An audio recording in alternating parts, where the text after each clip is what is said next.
आता पुढची बातमी। राष्ट्रवादी काँग्रेसचे नेते आणि मंत्री धर्मराव बाबा आत्राम यांच्या मुलीने दादांना मोठा धक्का दिलाय।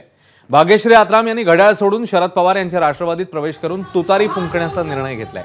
आगामी विधानसभा निवडणुकीत या रिंगणात उतरण्याचे संकेत मिळत आहेत। आपल्या लेकीने असा निर्णय घेतल्यास तिला आणि तिच्या सासरच्या मंडळींना नदीमध्ये फेकून देऊ असा पवित्रा धर्मराव बाबांनी घेतला होता। मात्र भाग्यश्री आत्रामांनी वडिलांच्या भूमिकेला केराची टोपली दाखवत पक्षांतर केलंय। त्यामुळे बापलेक आमने सामने आलेत। तसंच शरद पवार पक्षात प्रवेश करताच भाग्यश्री आत्राम यांनी वडील धर्मराव बाबा आत्राम यांना थेट इशारा दिला। धर्मराव बाबा शेर आहे तर त्यांची मुलगी शेरनी हा, आणि शेरनी जास्त घातक असते हे लक्षात ठेवायचं। बरोबर, घातक असते की नाही शेरने, म्हणून त्याला काही छेडखानी करायची नाही। माझ्या कार्यकर्त्यांना कोणी बोललं, माझ्या कार्यकर्त्यांना काय हात लावला तर ते हात कट केल्याशिवाय मी राहणार नाही, हे इथे मी सांगू इच्छिते।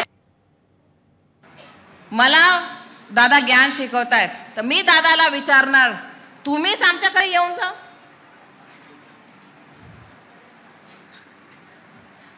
का वाईट आहे?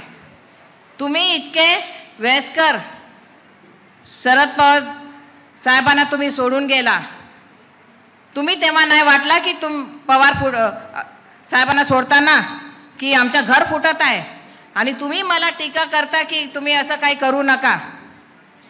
हे कोणतं आहे? आधीच आपण स्वतः हे करा, आपण स्वतः मान्य करायला पाहिजे की आम्ही घर फोडलो आहे। मी काय घर फोडली नाही, मला तर पवार साहेबांचा एहसान आहे, शरद पवार साहेबांचा। कारण ज्या वेळेवर बाबांना नक्सलाइट किडनॅप करून घेऊन गेले होते तर तेव्हाच आपले शरद पवार साहेब ते मध्यस्थी करून त्यांना तिथून आणले।